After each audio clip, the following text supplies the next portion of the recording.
नमस्कार दोस्तों, स्वागत है आप सभी का अड्डा फर्स्ट यूट्यूब चैनल पर। इस वीडियो में हम बात करेंगे उत्तर प्रदेश के अंदर बेरोजगारी के मुद्दे के बारे में सीएम योगी के माध्यम से दिए गए बयान को लेकर। इसके अलावा अगर बात की जाए नई भर्तियां, साथ ही नौकरियों को लेकर चौंकाने वाले आंकड़े जारी किए गए हैं। साथ ही प्राथमिक भर्ती के बारे में बात करेंगे। इसके अलावा उत्तर प्रदेश में राष्ट्रीय शिक्षा नीति लागू करने के बारे में। इसके अलावा 65% से ज़्यादा परीक्षा को छोड़ने वाले अभ्यर्थियों को लेकर एक एक करके सारी जानकारी आप सभी को दी जाएगी। वीडियो को लाइक कर दें, साथ ही शेयर कर दें और चैनल को सब्सक्राइब कर लें, जिससे कि आप सभी को ऑनलाइन फर्स्ट चैनल के माध्यम से तमाम उन सटीक जानकारियों के नोटिफिकेशन मिलते रहें। तो चलिए दोस्तों, वीडियो शुरू करते हैं। सबसे पहले अगर बात की जाए उत्तर प्रदेश के अंदर बेरोजगारी के मुद्दे के बारे में, तो जैसा कि आप जानते हैं कि उत्तर प्रदेश के अंदर बड़ी संख्या में बेरोजगार अभ्यर्थी बैठे हुए हैं।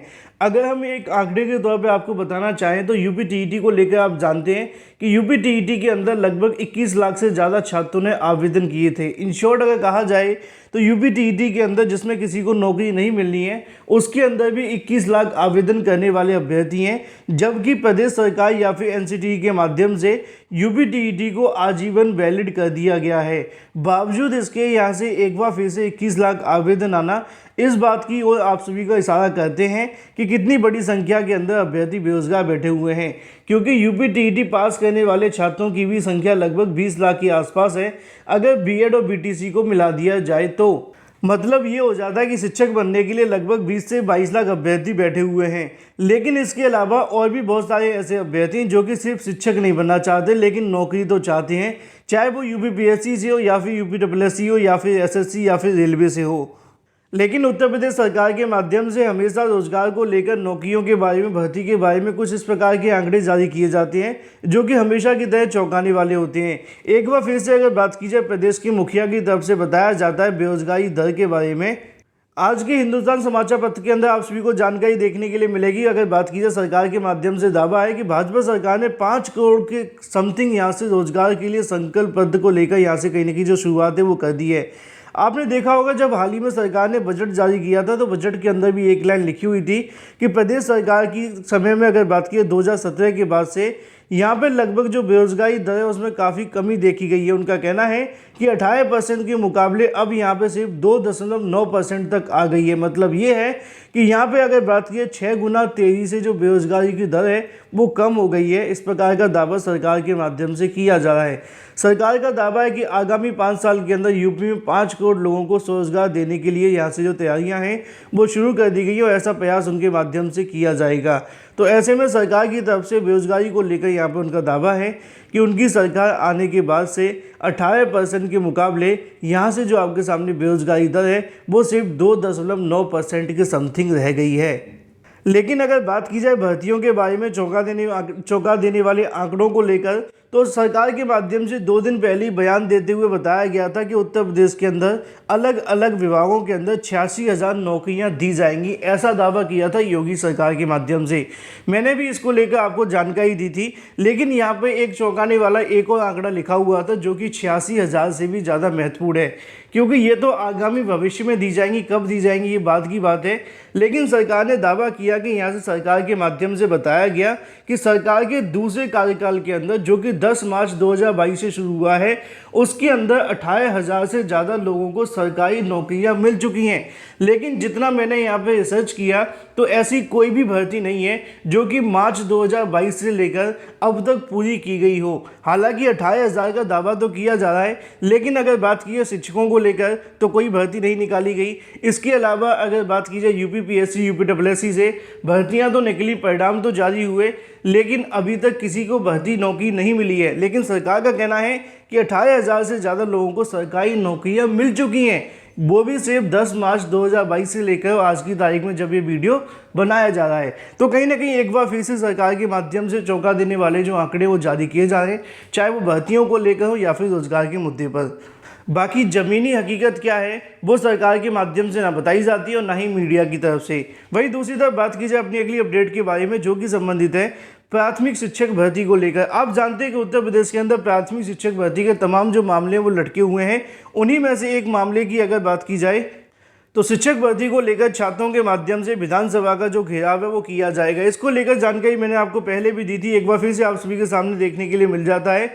नगर की अगर बात की जाए तुलसी पार्क में शुक्रवार को 69,000 शिक्षक भर्ती को लेकर चतुर्थ श्रेणी के अभ्यर्थियों के माध्यम से मीटिंग करते हुए 6,800 में चयनित अभ्यर्थी ने बैठक की और यहाँ पे ओबीसी एससी अभ्यर्थियों के माध्यम से ऐलान कर दिया गया कि 30 मई को लखनऊ में विधानसभा का घेराव किया जाएगा। मामला क्या है वो मैं आप सभी को बता दूं। मामला ये है कि यहाँ पे 69,000 शिक्षक भर्ती के अंदर 6,800 प्राथमिक शिक्षकों की नई चयन सूची जारी की गई थी और ये कहा गया था कि इन अभ्यर्थियों का चयन किया जाएगा, लेकिन वो चयन कब तक होगा कोई जानकारी नहीं मिली।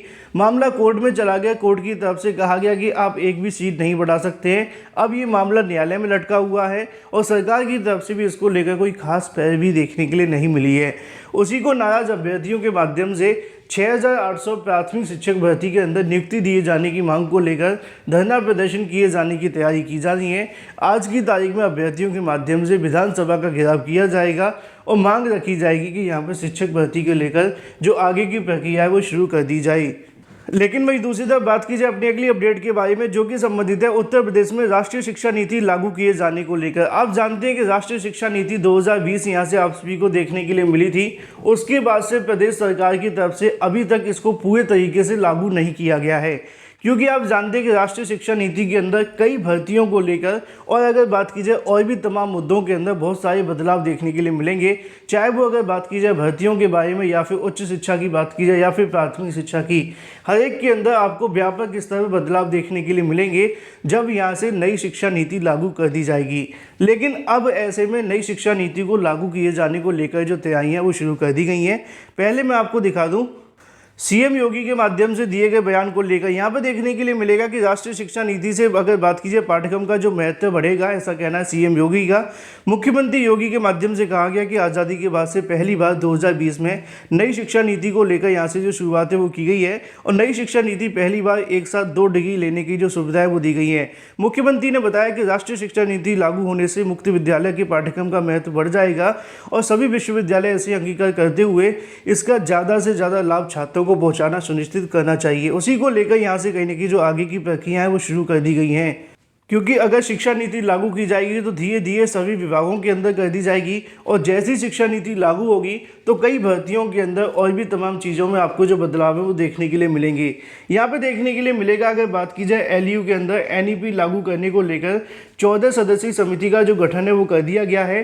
राष्ट्रीय शिक्षा नीति 2020 को लागू करने वाला लखनऊ विश्वविद्यालय पहला संस्थान है। अगर बात की जाए आलोक कुमार ने यहाँ पे एनईपी लागू करने को लेकर प्रगति के लिए एक समिति बना दी गई है जिसके अंदर 14 सदस्यों को रखा गया है और उनके माध्यम से अब इसको लेकर जो कार्य वो किए जाएंगे। 15 दिनों के अंदर अपनी रिपोर्ट सौंपनी होगी। इस रिपोर्ट के आधार पर जो सुधार बताए जाएंगे उसमें लागू किया जाएगा। रिपोर्ट के अंदर जानकारी मिलने के बाद में अगर बात की लखनऊ विश्वविद्यालय के अंदर नई शिक्षा नीति को लागू कर दिया जाएगा, धीरे धीरे करके फिर पूरे देश के अंदर भी लागू होगी।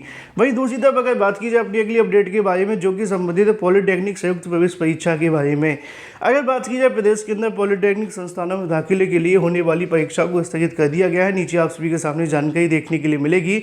प्रवेश परीक्षा के रविवार को एडमिट कार्ड ऑनलाइन जारी होने थे, लेकिन शेड्यूल बदलने की वजह से एडमिट कार्ड जारी नहीं हो सके। परीक्षा केंद्र तय हुए, लेकिन परिणाम स्वरूप अगर बात की जाए 6 से लेकर 22 जून तक होने वाली संयुक्त प्रवेश परीक्षा को स्थगित कर दिया गया है। नीचे आप सभी के सामने देखने के लिए मिलेगा कि सोमवार को नया कार्यक्रम घोषित कर दिया जाएगा, मतलब कि आज की तारीख में नई परीक्षा की तारीखों का ऐलान होगा। वहीं दूसरी तरफ बात की जाए उत्तर प्रदेश लोक सेवा आयोग के माध्यम से हुई आयोजित परीक्षा के बारे में। अभियंत्रण सेवा परीक्षा को लेकर लगभग 63 से 65% अभ्यर्थियों ने यहां से परीक्षा को छोड़ दिया है। सम्मिलित राज्य अभियंत्रण सेवा की अगर बात की जाए परीक्षा 2021 को लेकर आधे से अधिक अभ्यर्थी ने परीक्षा को छोड़ दिया है। 2 बार टाले जाने के बाद यह परीक्षा रविवार को देखने के लिए मिली, जिसके अंदर परीक्षा के लिए लगभग 92,729 अभ्यर्थी पंजीकृत हुए थे, लेकिन सिर्फ 34,227 अभ्यर्थी पहुंचे थे।